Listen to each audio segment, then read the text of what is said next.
Jika engkau merasa iman engkau sudah mula lemah, semangat ibadah engkau berkurang, di sisi lain maksiat engkau mula bertambah-tambah, jangan perkara ini didiamkan terlalu lama dalam diri engkau.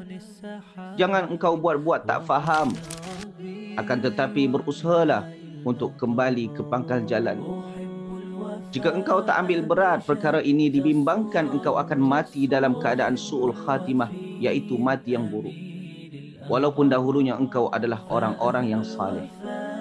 Nabi SAW bersabda, "Innamal a'malu bi khawatimiha."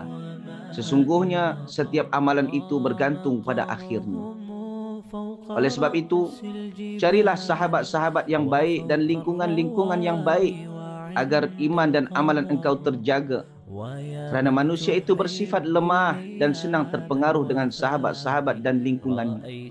Sebaik apapun engkau dahulunya, kalau salah bergaul maka engkau menjadi manusia-manusia yang tak baik. Nabi SAW bersabda, "Al-mar'u ala dini khalilih, falyanzur ahadukum ma yukhalil." Seseorang akan meniru kebiasaan sahabat karibnya.